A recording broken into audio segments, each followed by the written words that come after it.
Hypertension is a major cause of cardiovascular disease, mortality, and morbidity in the last 4 decades. Despite this, its awareness and control is still poor in the country. In this episode, our guests will educate us on hypertension, its management, and how we can prevent as well as control hypertension. Welcome to HealthLink TV show. This show is proudly sponsored by Serene Insurance, Live Strong campaign by Nestle Ghana, Royal Aroma Fortified Rice, New Frital Sunflower Oil, and Vital 20 Immune Booster. Let's go for a breather. When we come back, we'll start our discussion for today.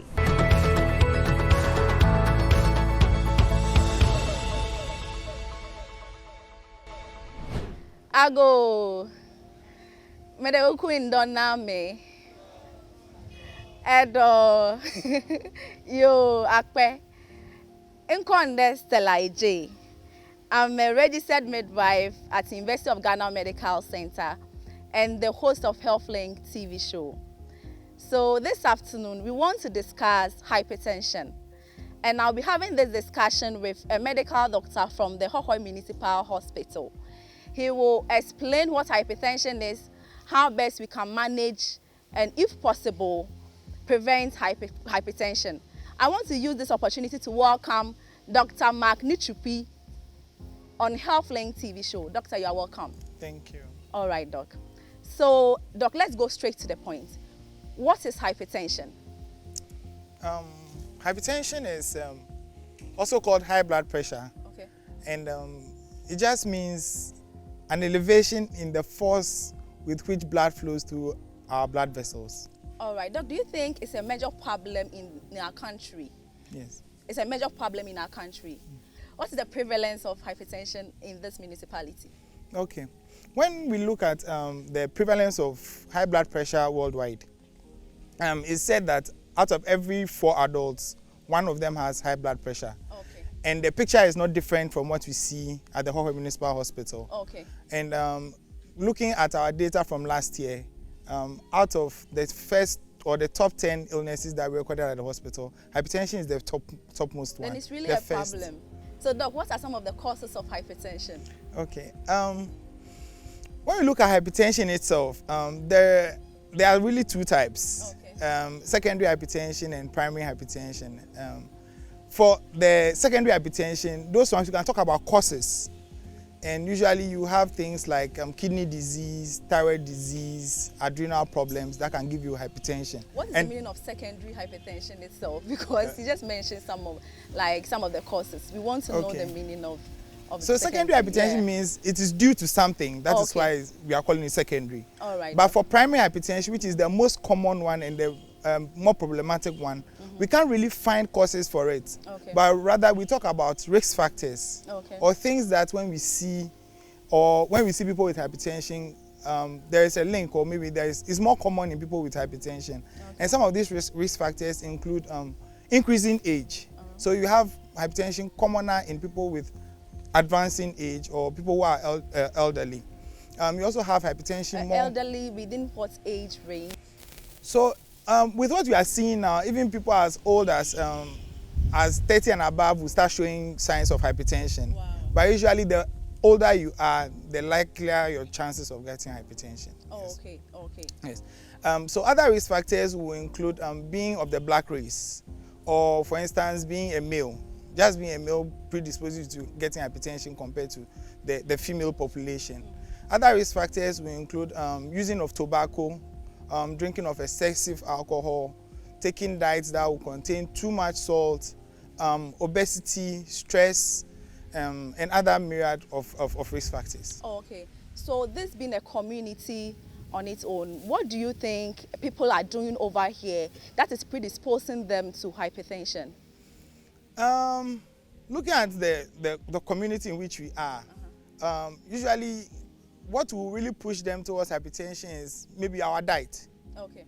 And apart from our diet, the use of alcohol, the use of tobacco, those who stand out as the real risk factors that we can actually modify when it comes to the prevalence of hypertension. All right, though. So what are the signs and symptoms, or how will someone know that I'm having hypertension or high blood pressure? That is a very good question. And one of the main issues we have with hypertension, Okay. for the most part, most people will have no symptoms when they have high blood pressure or when they start developing high blood pressure. So for the greater portion of people, no symptoms. But if somebody will start showing symptoms of high blood pressure, it will show us maybe headaches. And then some people will have what we call palpitations, or they feel their heart beating when they are at rest. Others will have dizziness when they are walking. Some might have chest pain, amongst other things. All right, Doc. Before we talk about the prevention and management, viewers, you are watching HealthLink TV show. This show is proudly sponsored by Serene Insurance, Live Strong campaign by Nestle Ghana, Royal Aroma Fortified Rice, New Fritos Sunflower Oil, and Vital 20 Immune Booster. Let's go for a quick break. When we come back, we'll continue our discussion on hypertension.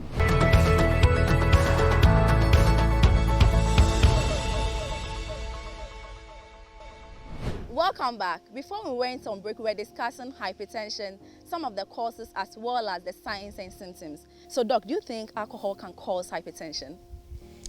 So, like I said earlier, excessive use of alcohol is a major risk factor for hypertension.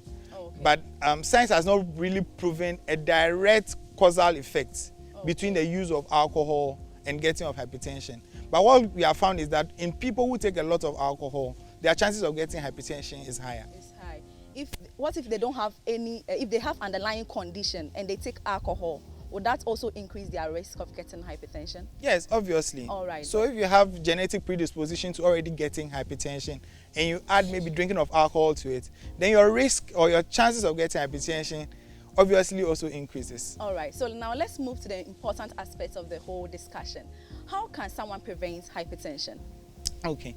So prevention of hypertension is just linked to the risk factors. Okay. So once you know the risk factors, you know how to prevent it. Mm-hmm. So we just go from the top.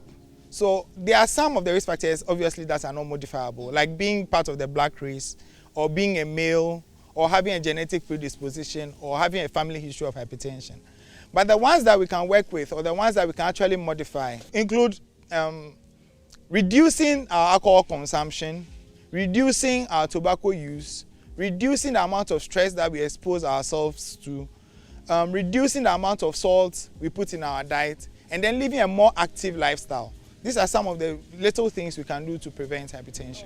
So in case someone is having a family history of hypertension, for instance, the mother or the father had hypertension, what advice do you have for such person? Okay. So that person already has one risk factor for getting hypertension. So if I were that person, I'll try to reduce the number of other risks or risk factors that can put me at risk of getting hypertension. So you work on your diet, you work on your stress levels, you work on not taking excessive alcohol, or if possible, you can cut it out totally. The amount of salt you put into your diet is something you can also watch, amongst other things. But are there instances whereby someone is having the predisposing factor, like a family history of hypertension, and the person was living a healthy lifestyle but still had hypertension? This is medicine. You can never say never. Okay. Once you have a family history, your chances of getting it are there. But that doesn't mean that automatically you get it. But the most important thing is to work around your risk factors to reduce the risk of getting hypertension. All right, Doc. So now let's go to people who are having hypertension but they are not taking their medicine. What are some of the complications of hypertension? In case you don't take your medicine, what can happen to you as a hypertensive patient? Okay. So when we diagnose you with hypertension, we put you on medication. And usually those medications are for life. When you don't take your medications, or you don't even come to get diagnosed of hypertension, you're at risk of getting a lot of complications. And these complications can happen in a lot of different systems in our body. The common ones you hear about is maybe a heart attack or heart failure, or you might hear of strokes that occur in people who have hypertension. You can also have kidney disease. And among pregnant women, you can also develop what we call preeclampsia or eclampsia. And these are very serious complications that can develop from getting hypertension. So I want to ask this question for pregnant women. Most women before pregnancy, they are not hypertensive. But once they conceive, they become hypertensive. So how does it occur? Okay. Once they get pregnant, the baby develops. and the baby develops with the placenta, which is supposed to help feed the baby. Once the placenta starts developing, in some women, this can make them develop hypertension. Okay. And the mechanisms are not well elucidated, or it's very difficult for us to understand now as scientists. Okay. But what we can tell them is that it is very important to make sure that you attend antenatal when you get pregnant. All right. And antenatal care is very important because during antenatal care, you'll be diagnosed when you have hypertension. And once we notice that you have hypertension, then the doctors and the midwives will make sure that you are put on medication so that it reduces your risk of developing the complications of hypertension in your pregnancy. So you've been in the consulting room for a very long time, and I believe that you've had a lot of hypertensive patients. What are some of the misconceptions surrounding hypertension? Okay. The common one you hear is when you are taking your blood pressure medications, you become impotent, especially in men. Okay. That's the one I commonly hear. Okay. It is a fact that some of these medications might affect your erections. But we have a myriad of medications that we use, or a lot of them. And it's just important that when you find any of these side effects, or you think you're having a challenge with the medication that you have, you report back to us, and then we put you on a different brand of medication that will usually not cause such a problem. All right, Doc. So it's time for questions. If you have any question, kindly ask. Our doctor is here to give us all the answers to our doubts or questions surrounding hypertension.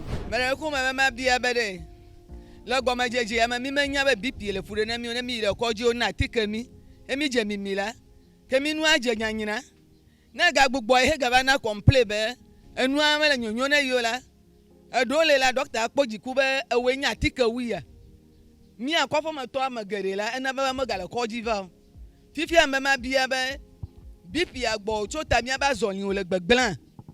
High blood pressure doesn't affect our gait or the way we walk. But the funny thing is that high blood pressure is common amongst the elderly, or is commoner amongst the elderly. And a change in gait or lower back problems is also common among the elderly.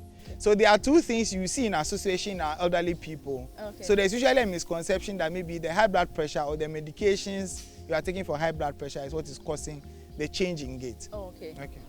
Apart from dizziness, headache, stress, these three, I think these are the three symptoms you mentioned.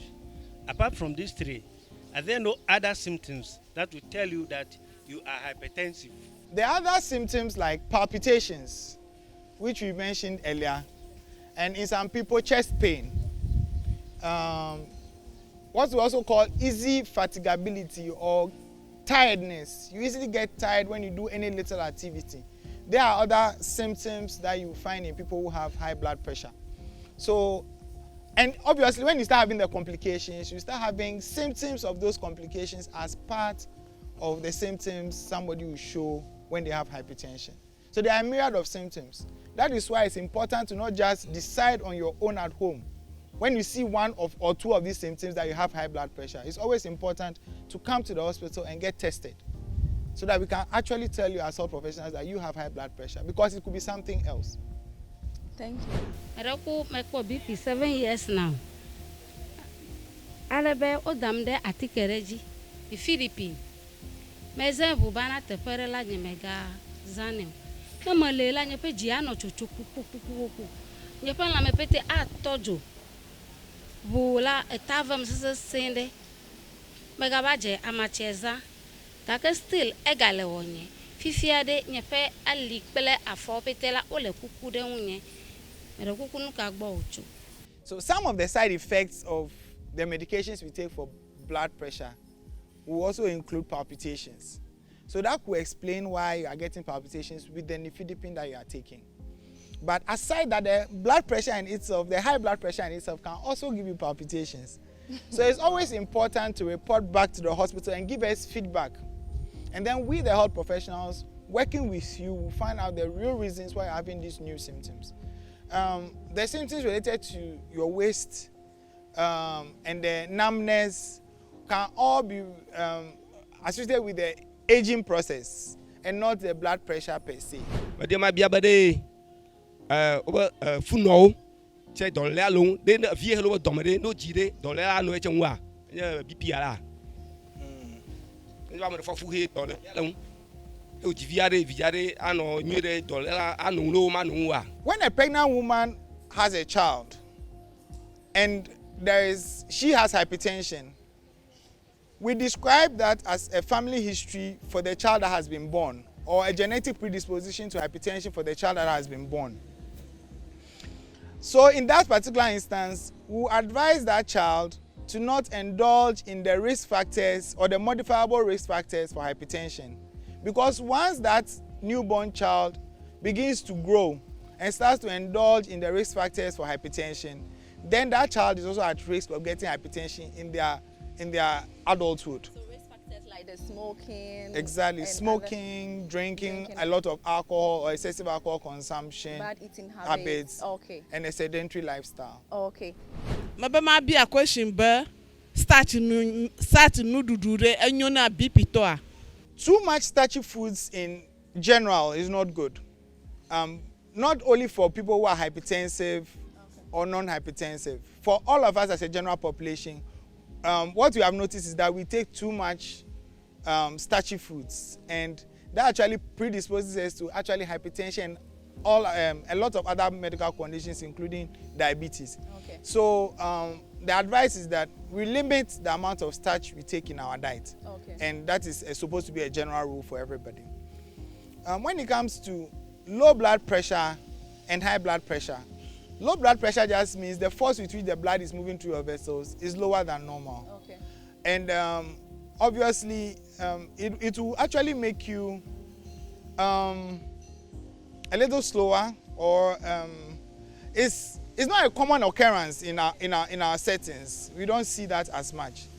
So it's not something that we talk about much, and that is about it. This time we want to also ask you a question, and from one of our sponsors. If we're able to answer the question, we have a very big package for you. It's an iron basket, and I can see that most of us are matured. So with the iron basket, it will help you boost your immunity and fight against a lot of infections. So my first question, the doctor is going to tell us whether the answer is right or not. The first question is, what are some of the causes of hypertension? I want 4 causes of hypertension. Number 1, too much alcohol. Yes. 2, stress. Yes. Okay. 3, what do you call it? Is that called stress? Yes. Yes. Did I mention stress? Yes. Alcohol. Yes. Smoking. Okay. Yes. And then It's too like- much salt. Yes. Okay. You've done so well, Daddy. So because you've been able to answer this question, Nestle Ghana is running a campaign, Live Strong with Iron campaign, and they have a basket containing iron products. They have a lot of good deals in it. This basket contains red beans, agushi, brown rice, eggs, bambara beans, as well as oranges. And they've added one of their products, Maggi. Maggi contains iron as well. So when you're preparing your stew, you can add the Maggi to it. So, Daddy, please come for your package. From Nestle Ghana, come for it. How can you prevent hypertension? No he mi ato awo afi ma ho sogbo egba to nye mi ata ejeruru sogbo manyo ma ruje sogbo evelia ahasese no petesi hasese no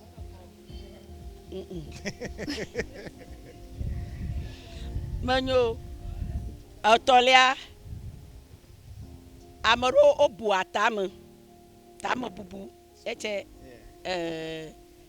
ereneve enelia tiku eche erialeve. How many? And she has given 4. 4. Yeah, 4. So what do you think? Should we Oh, it's present good. it? I think we should give it. Okay, then you've done well. Dada, because you've been able to answer this question, Nestle Ghana said we should give a very big package to you. Yes, everything for you, everything for you.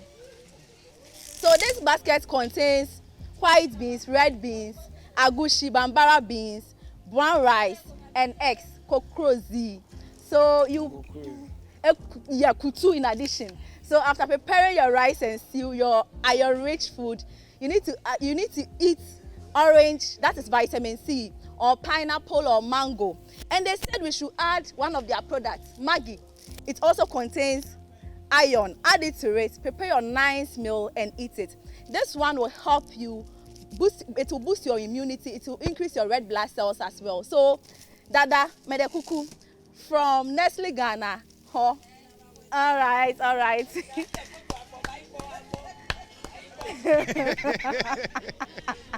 Kindly tell us your last words to people having hypertension and people not having it at all. Okay. So like we spoke, hypertension is very common, and it's very common in our community. It's important that we all come to the hospital when we have any of the symptoms that we have mentioned as the symptoms of hypertension. And when you have been put on your medication, or when you are put on medication, please make sure you take the medication, because just having the medication doesn't count as being on treatment.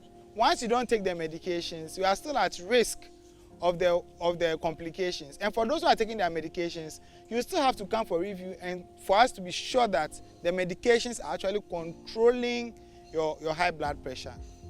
Before we close or before we leave here, I want to remind everyone that when we were coming, we had some supporters. Some people gave us some products, others also gave us financial support to make this program a success.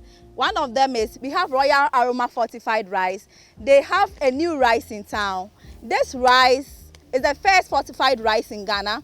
It contains iron, zinc, vitamin B9, B6, and B12. So if you are going to buy rice, kindly go for Royal Aroma Fortified Rice.